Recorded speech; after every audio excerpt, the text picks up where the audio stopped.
علیکم ناظرین، میں ہوں آمنہ اور آپ دیکھ رہے ہیں سرعام CIT نیوز۔ خبر شامل کرتے ہیں لودھرا سے، جہاں ہمارے divisional bureau chief doctor Muhammad Azam report کر رہے ہیں۔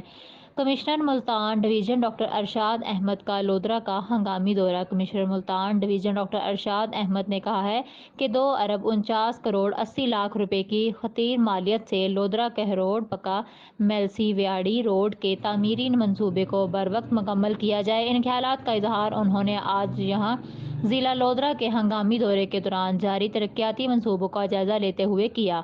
ڈپٹی کمشنر لودھرا امرار قریشی، ایکسین روڈ فیصل سندھو سمیت دیگر متعلقہ محکموں کے افسران بھی ان کے ہمراہ تھے۔ کمشنر ملتان نے تعمیری منصوبوں پر کام کی رفتار اور مٹیریل کے استعمال کا تفصیلی جائزہ لیا۔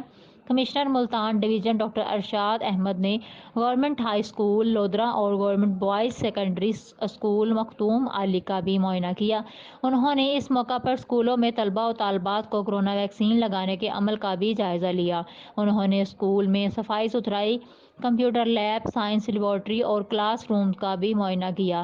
بعد ازاں کمشنر ملتان ڈویژن ڈاکٹر ارشاد احمد نے دئی مرکز مال ڈانورا سینٹر کا بھی معائنہ کیا اور سینٹر پر موجود سائلین کے رینیو مسائل دریافت کیے۔ انہوں نے کہا کہ وزیر اعلیٰ پنجاب عوام کی دہلیز پر ہمہ قسم سہولیات کی فراہمی کے لیے انقلابی اقدامات کر رہے ہیں۔ اس کے بعد کمشنر ملتان نے اراضی ریکارڈ سینٹر لودھرا میں منعقدہ مرکزی رینیو عوامی خدمت کچہری میں شرکت کی اور رینیو سروسز سے متعلقہ عوامی شکایات کی سماعت کی۔ اس موقع پر کمشنر ملتان نے میڈیا نمائندگان سے بھی گفتگو کی۔